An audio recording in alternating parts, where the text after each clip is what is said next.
तो 2 दिन पहले मेरी मुलाकात एक ऐसी चिड़िया से हुई जो मकड़ी के जाले में फंसी हुई थी। और पहले तो मुझे यकीन ही नहीं हुआ कि ऐसा भी कुछ हो सकता है। मैं उस दिन फालसे वाली वीडियो शूट कर रहा था, तभी पीछे से बार बार एक चिड़िया के फड़फड़ाने की आवाज आ रही थी। हर 10-15 सेकेंड बाद वही आवाज।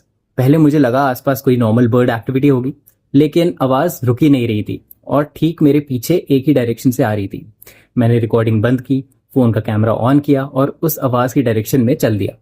क्या पता क्या देखने को मिल जाए। मुझे लगा शायद कोई नेस्ट होगा या कोई बर्ड अपने बच्चों के पास आ जा रही होगी, लेकिन जैसे ही मैं पास पहुंचा मैंने कुछ ऐसा देखा जिसकी बिल्कुल उम्मीद नहीं थी। एक छोटी सी टेलर बर्ड इन लौंग के पत्तों से उल्टी लटकी हुई थी। पास जाकर देखा तो उसकी एक टांग मकड़ी के जाल में बुरी तरह उलझी हुई थी। सबसे पहले मैंने उस जाले को वहीं तोड़ने की कोशिश की, लेकिन मेरा यकीन मानिए इतना मजबूत स्पाइडर वेब मैंने पहले कभी नहीं देखा था। उसकी टांग पर एक छोटा सा कट भी दिख रहा था, इसलिए मैंने पूरा पत्ता ही तोड़ लिया और टेबल पर रखकर आराम से उसके पैर से पूरा वेब निकाला। अब उस वक्त मैं अकेला था, इसलिए रेस्क्यू का वीडियो रिकॉर्ड नहीं कर पाया। और एक चीज मैंने नोटिस की, जैसे ही मैं उसके पास गया उसने फड़फड़ाना लगभग बंद कर दिया। शायद वो थक चुकी थी या फिर उसने स्ट्रगल करना छोड़ दिया था। अब एक इंटरेस्टिंग बात, मेरा अंदाजा ये है कि ये एक मेल टेलर बर्ड है, क्योंकि इसकी एक बीच वाली टेल फेदर थोड़ी लंबी दिख रही है, जो कि मेल्स की ब्रीडिंग सीजन में हो जाती है। बट मैं शायद गलत भी हो सकता हूँ। तो शायद ये मेल स्पाइडर सिल्क कलेक्ट करने आया होगा। टेलर बर्ड्स अपना नेस्ट बनाने के लिए स्पाइडर सिल्क, कैटरपिलर कोकून के रेशे, कॉटन और दूसरे नेचुरल फाइबर्स का इस्तेमाल करती हैं।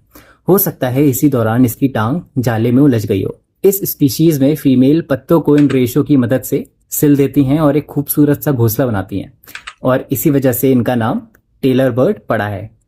मेल का काम होता है ये सारा मटेरियल इकट्ठा करके लाना। और सबसे कमाल की बात, ये सिले हुए पत्ते बाहर से बिल्कुल नॉर्मल दिखते हैं। इसी वजह से प्रेडेटर्स के लिए उनका नेस्ट ढूंढना बहुत मुश्किल हो जाता है।